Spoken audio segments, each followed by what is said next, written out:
बहुत समय पहले पहाड़ों के बीचों बीच एक बहुत सुंदर गांव था जिसका नाम काशीनगर था। उस गांव की हवा और पानी में एक अलग ही मिठास थी। उसी गांव में एक सुरेश नाम का आदमी अपनी बीवी सोनम के साथ रहता था। सुरेश के पास एक गाय थी जिसका दूध बेचकर वो अपने घर का गुजारा करता था। एक दिन सुरेश के घर का राशन खत्म हो जाता है तो उसकी बीवी सोनम उसे घर के पास वाले बाजार से राशन लाने भेज देती है।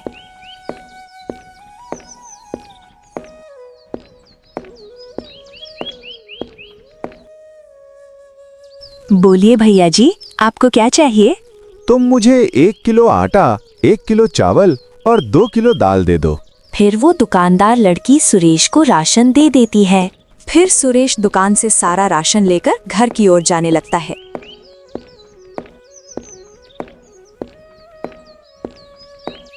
जी, ले आए आप राशन? हाँ भाग्यवान, मैं 2 किलो दाल, 1 किलो चावल और 1 किलो आटा ले आया हूँ। इससे कुछ दिनों का गुजारा तो हो ही जाएगा। राशन देने के बाद सुरेश गाय का दूध निकालने चला जाता है। गाय के पास आके सुरेश देखता है और बोलता है, अरे भूरी, क्या बात है? तूने आज चारा नहीं खाया? तेरी तबीयत तो ठीक है? चल अब घूम या, मुझे दूध निकालना है। उसके बाद सुरेश अपनी गाय भूरी का दूध निकालने लगता है।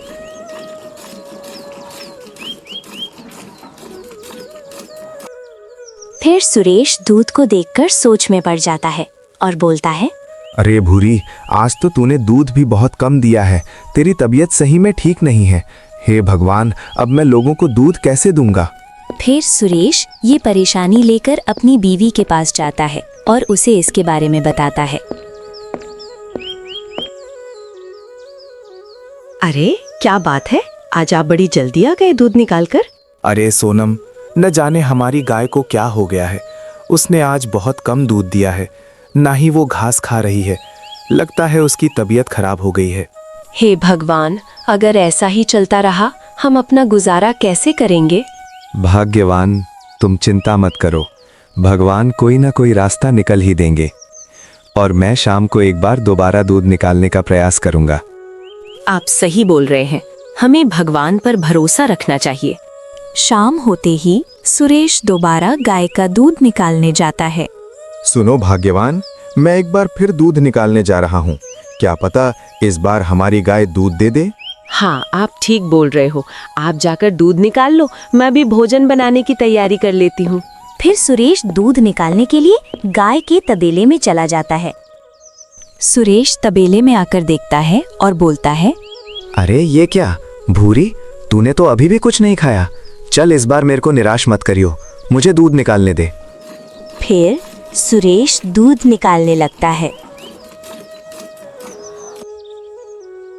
सुरेश देखता है और उदास होकर बोलता है, अरे ये क्या भूरी, तूने तो सुबह से भी कम दूध दिया है। अगर ऐसा ही चलता रहा तो मैं बर्बाद हो जाऊंगा। सुरेश दोबारा सुबह की तरह निराश होकर अपनी बीवी के पास जाने लगता है। आपको देखकर लगता है कि गाय ने अभी भी दूध नहीं दिया। हाँ भाग्यवान, तुम सही कह रही हो। गाय ने अभी दूध नहीं दिया और ना ही कुछ खाया है अभी तक। अब हमारे पास दूसरी गाय लाने के सिवा कोई और चारा नहीं है। तो ठीक है भाग्यवान, मेरे जानने वाला एक व्यापारी है जो गायों का व्यापार करता है। कल सुबह मैं उसके यहाँ जाकर एक अच्छी गैया देख लाऊंगा। हाँ, मगर हमारे पास ज्यादा पैसे नहीं हैं। हमारी जितनी भी जमा पूंजी है वो कल मैं एक बैग में करके आपको दे दूंगी। उन्हें ले जाकर आप एक गैया ले आना। तुम ठीक कह रही हो भाग्यवान, लेकिन अब रात होने को है। ये कार्य तुम कल सुबह करना। अब भोजन करके सो जाते हैं। अगले दिन सुरेश पैसों का बैग लेकर अपने व्यापारी मित्र के यहाँ जाने लगता है। लाओ भाग्यवान, अब तुम मुझे पैसों का बैग दे दो और मैं चलता हूँ। ये लीजिए, इस बैग को संभाल कर ले जाना। फिर सुरेश पैसों का बैग लेकर व्यापारी के तबेले की ओर निकल जाता है। रमेश, अरे ओ रमेश, कहाँ हो भाई? फिर घर के अंदर से आवाज आती है, अरे भीतर आ जाओ भाई। आओ सुरेश, आज यहाँ कैसे आना हुआ? रमेश भाई, मेरी गाय की तबीयत बहुत ही खराब है। ना ही वो कुछ खाती है, न ही कुछ पीती है, और ना ही वो दूध दे रही है। तुम मुझे अपनी एक गाय बेच दो तो मैं तुम्हारा बहुत आभारी रहूंगा। अरे सुरेश भाई, ये तो बहुत चिंताजनक बात है, पर तुम फिक्र मत करो, तुम मेरी गाय ले जा लो। धन्यवाद रमेश भाई, तुम ये पैसे ले लो और मुझे अपनी काली वाली गाय दे दो। अरे कोई बात नहीं सुरेश भाई, मैं अभी एक गाय तुम्हारे लिए खोल देता हूँ, तुम इसे ले जाना। फिर सुरेश गाय को अपने घर लेकर आने लगता है। फिर सुरेश गाय को अपने तबेले में अपनी पुरानी गाय के साथ बांध देता है। फिर सुरेश अपनी बीवी को बताता है कि वो गाय ले आया। भाग्यवान, मैं गाय ले आया हूँ। वो बहुत ही शांत और प्यारी है। आओ चलो तुम भी देख लो। अरे वाह, जल्दी चलिए, मैं भी बहुत उत्सुक हूँ गाय को देखने के लिए।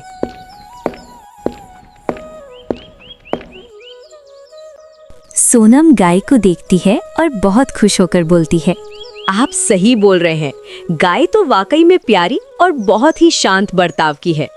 चलो भाग्यवान, अब भोजन कर लेते हैं, उसके बाद मैं गाय का दूध निकालूंगा। उसके बाद वो दोनों भोजन करने चले जाते हैं। आप थोड़ी देर रुकिए, मैं भोजन परोस कर लाती हूँ। फिर सुरेश खाना खाने के बाद गाय का दूध निकालने जाता है। चलो भाग्यवान, अब हमने भोजन कर लिया है। अब मैं गायों को चारा डाल देता हूँ और उनका दूध निकाल लेता हूँ। सुरेश वहां जाकर देखता है और बोलता है, अरे भूरी, ये क्या? तूने तो अभी बहुत कम चारा खाया है, लगता है तू अभी दूध नहीं देगी। चल कोई नहीं, तू आराम कर, मैं दूसरी गाय का दूध निकाल लेता हूँ। फिर सुरेश भूरी को अलग बांधकर दूसरी गाय का दूध निकालने लगता है।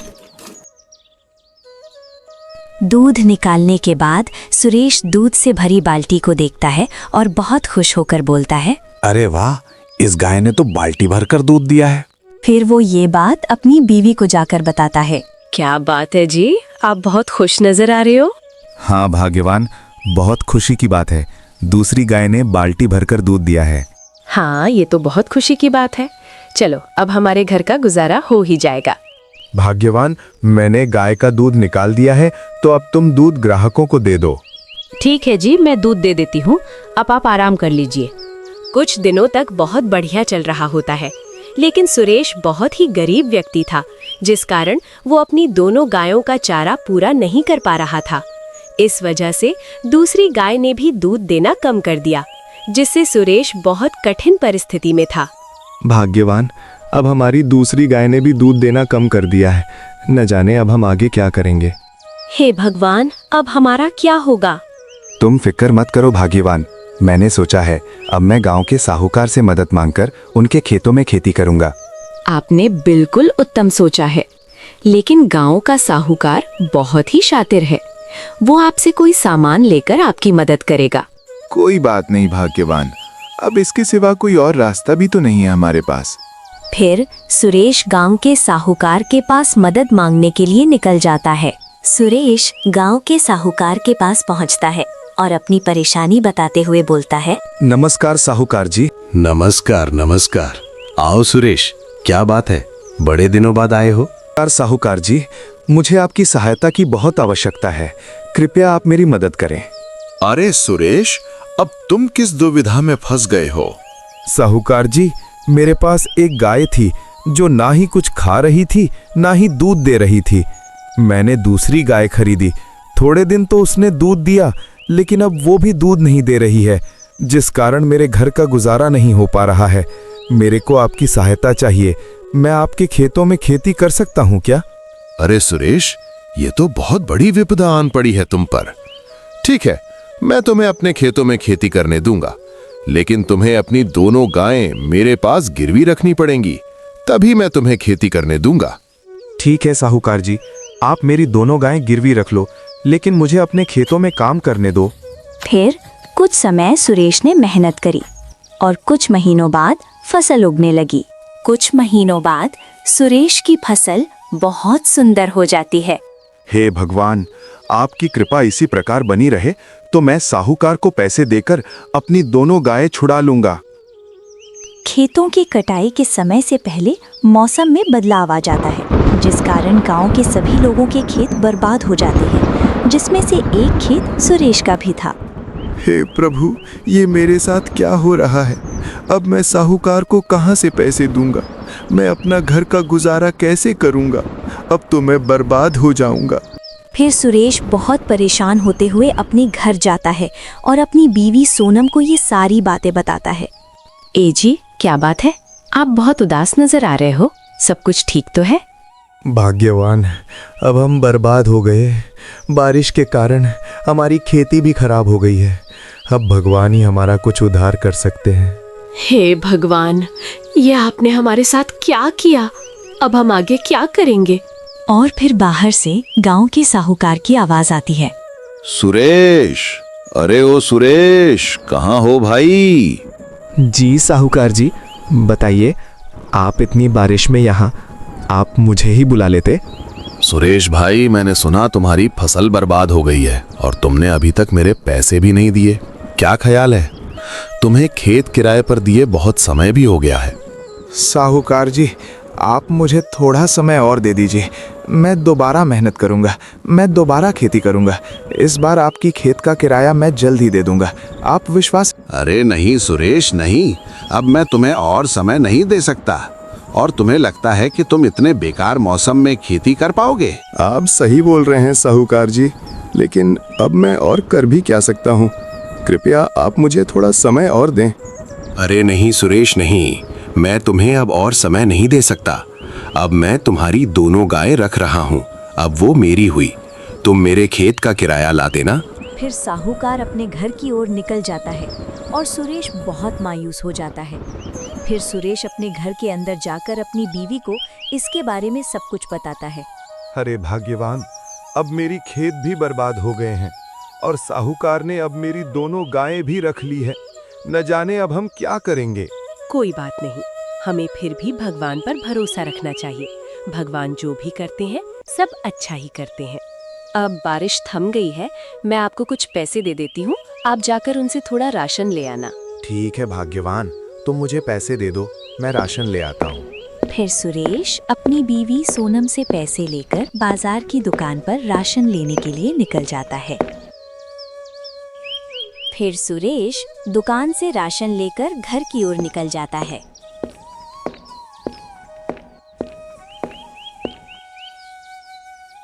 लो भाग्यवान, मैं राशन ले आया हूँ, अब तुम खाना बना दो, बहुत भूख लगी है।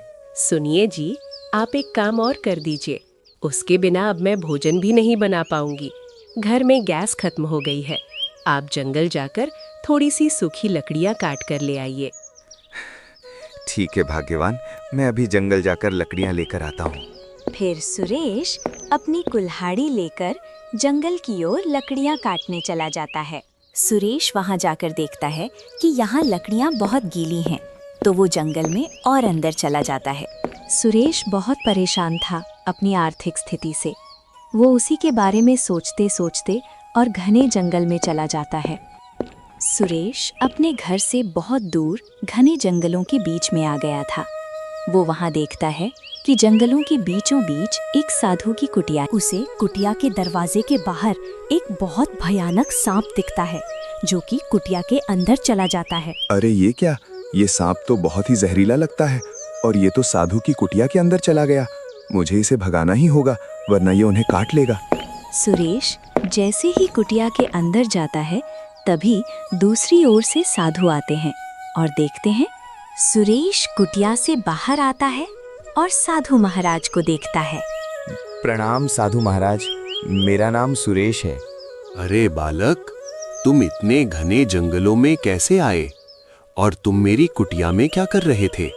बाबा, मेरे घर में गैस खत्म हो गई है, तो मैं जंगल में सूखी लकड़ी काटने आया था। मैं भटकते भटकते यहाँ तक पहुँचा तो मैंने देखा कि आपकी कुटिया में एक बहुत जहरीला भयानक सांप जा रहा था। मैंने अंदर जाकर उसे भगा दिया है। तुम बहुत बहादुर हो, लेकिन तुम मुझे बहुत परेशान लग रहे हो। तुम्हारी परेशानी की कई वजह लग रही है मुझे। बाबा, मैं बहुत परेशान हूँ। मेरे पास एक गाय थी जिसने दूध देना बंद कर दिया था। फिर मैंने दूसरी गाय खरीदी, कुछ दिन उसने दूध दिया, फिर उसने भी दूध देना बंद कर दिया। मैंने दोनों गायें साहूकार के पास गिरवी रखी और उसके खेतों में काम किया, लेकिन कुछ महीनों बाद मेरे खेत भी बर्बाद हो गए। अब मेरे पास कोई काम नहीं है करने को। अब मेरे पास इतने पैसे भी नहीं हैं कि मैं और राशन ला सकूं। 1-2 दिन का ही राशन बचा है। ये तो बहुत बड़ी समस्या है। मैं तुम्हारी कुछ मदद कर सकता हूँ। यहाँ से आगे जाकर तुम्हें एक गुफा मिलेगी। उस गुफा में तुम जैसे ही जाओगे तुम्हें एक रोशनी दिखेगी, जिसमें जाकर तुम्हें एक अलग ही दुनिया दिखेगी, जहाँ एक बाजार लगा होगा। वो बाजार बहुत ही सस्ता है। वहाँ तुम्हें तुम्हारी जरूरत की सारी चीजें बहुत सस्ते दामों में मिल जाएंगी। धन्यवाद साधु महाराज जी। अब आप मुझे आज्ञा दीजिए। फिर वो गुफा की ओर निकल पड़ता है। फिर वो गुफा के अंदर जाने लगता है। गुफा के अंदर आकर उसे एक रोशनी दिखती है। वो उसकी तरफ चला जाता है। सुरेश बाजार में पहुंचता है और बहुत ही अचंभित हो जाता है और फिर वो घबराते घबराते आगे बढ़ता है और दुकानदार से दाम पूछता है। अरे भाई, यहाँ पर आटा कितने रुपए किलो है और चावल दाल के भी दाम बता दो। भाई यहाँ दाल चावल चीनी आटा से लेकर सब राशन की एक ही दाम है, 2 रुपए की 10 किलो। अरे यहाँ इतना सस्ता राशन मिलता है? तो भाई तुम एक काम करो, मेरे लिए 10 किलो चावल, 10 किलो दाल, 10 किलो चीनी और 10 किलो आटा बांध कर दे दो। ठीक है भाई, तुम 5 मिनट रुको, मैं अभी बांध कर देता हूँ। ये लो भाई, मैंने तुम्हारी चारों चीजें 10-10 किलो बांध दी हैं। अब तुम इसके पैसे दे दो। फिर सुरेश राशन के पैसे देकर खुशी खुशी अपने घर जाता है और अपनी बीवी को ये सारी बात बताता है। अरे भाग्यवान, कमाल हो गया। क्या बात है जी, बड़े खुश नजर आ रहे। भाग्यवान, अब जो मैं तुम्हें बताने जा रहा हूँ वो तुम किसी को मत बताना। जब मैं जंगल में लकड़ी काटने गया तब मैं जंगल में बहुत अंदर चला गया था, तो वहां मुझे एक साधु बाबा की कुटिया दिखी, जिसके बाहर एक नाग बैठा था।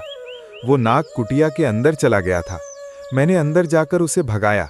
उतने में ही साधु बाबा आ गए थे। फिर मैंने बाबा को सब बताया कि मैंने कैसे उस सांप को वहां से भगाया था।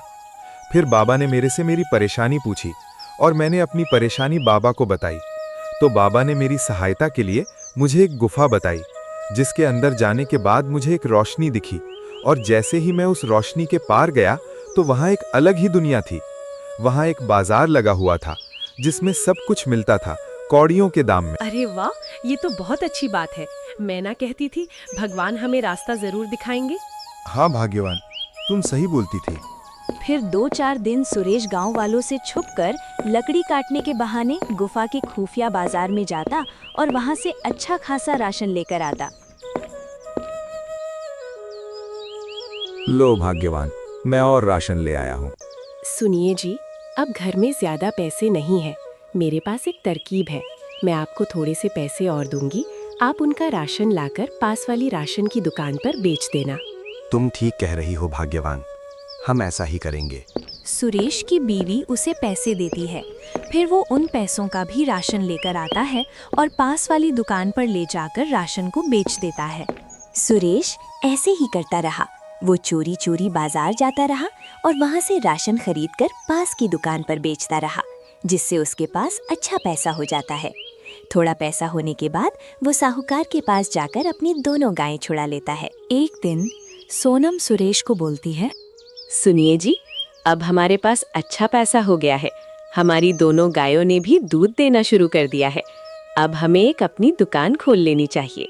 हाँ, तुम ठीक बोल रही हो भाग्यवान, ये बहुत ही बढ़िया उपाय है। सुरेश अपनी एक दुकान खोलता है और भगवान की कृपा से उसकी दुकान बहुत अच्छी चलती है, जिससे उसके पास और पैसा आने लगता है। ऐसे करते करते सुरेश अपना एक घर खरीद लेता है। एक दिन साहूकार का नौकर साहूकार के पास आकर सुरेश की तरक्की के बारे में उसे बताता है और कहता है, अरे सेठ जी, आपने सुरेश के बारे में सुना? उसने कुछ ही महीनों में अपनी दुकान भी खोल ली और एक नया घर भी खरीद लिया है। पता नहीं क्या काम कर रहा है, मुझे तो दाल में कुछ काला लग रहा है। ये बात सुनकर साहूकार एक दिन सुरेश का पीछा करते करते गुफा देख लेता है, लेकिन वो उस दिन गुफा में ना जाकर अगले दिन जाने की योजना बनाता है, क्योंकि उस दिन सुरेश गुफा में गया था। जब सुरेश गुफा में अंदर जाता है तो वो देखता है कि वो रोशनी गायब हो गई है। लगता है आज बाजार बंद है, मैं कल फिर आऊंगा। लेकिन अगले दिन सुरेश से पहले साहूकार गुफा में आ जाता है। साहूकार जब गुफा के अंदर जाता है तो उसे भी वहाँ कोई रोशनी नहीं दिखती। वो गुस्से में बोलता है, अरे ये क्या, यहाँ तो कुछ नहीं है। लगता है सुरेश को पता चल गया था कि मैं उसका पीछा कर रहा हूँ। आज उसके घर से निकलते ही मैं उसे पकड़ लूंगा। सुरेश दोबारा घर से लकड़ी काटने के बहाने गुफा की ओर निकलता है तो उसे रास्ते में ही साहूकार दिख जाता है। अरे साहूकार जी, आप इतने घने जंगल में यहाँ क्या कर रहे हो? देखो सुरेश, कल मैंने तुम्हें उस गुफा में जाते हुए देख लिया था, तो अब तुम मुझे सीधे सीधे बता दो कि सच्चाई क्या है। साहूकार जी, तो आपने कल मुझे गुफा में जाते हुए देख लिया था, इसी कारण कल मुझे वो रोशनी नहीं दिखाई दी और ना ही अब आगे दिखाई देगी। अब वो किसी और जरूरतमंद इंसान के पास चली गई। उसके बाद वो दोनों अपने अपने घर चले जाते हैं। साहूकार अपने नौकर से बाजार में मिलता है और उसे बोलता है, अरे सुनो, तुम आज रात सुरेश की दुकान पर जाना और सारा सामान चुरा लेना और उसकी दुकान भी तोड़ देना। देखता हूँ वो पैसे कैसे कमाएगा। उनकी ये बात उनसे थोड़ी दूर खड़ा गांव का सरपंच सुन लेता है और उन्हें पकड़ लेता है। और फिर सरपंच आवाज देकर गांव के लोगों को बुला लेता है और उन्हें ये सारी बात बता देता है। फिर वो लोग ये फैसला करते हैं कि साहूकार को गांव से निकाल देना चाहिए। लेकिन सुरेश बोलता है, नहीं सरपंच जी, आप ऐसा मत करिए। साहूकार को माफ कर दीजिए, हमें एक मौका देना चाहिए। अरे सुरेश, लेकिन इन दोनों ने तुम्हारे साथ जो किया है उसकी सजा इन्हें मिलनी चाहिए। आप ठीक बोल रहे हैं सरपंच जी, मगर इन्हें इनकी सजा भगवान खुद देंगे। ठीक है सुरेश, तुम्हारे कहने पर ही मैं इन्हें छोड़ रहा हूँ। फिर कुछ समय बाद सुरेश एक बड़ा और नामी व्यापारी बन जाता है। इसी ईमानदारी और परिश्रम से सुरेश को सुख और आनंद में जीवन मिलता है।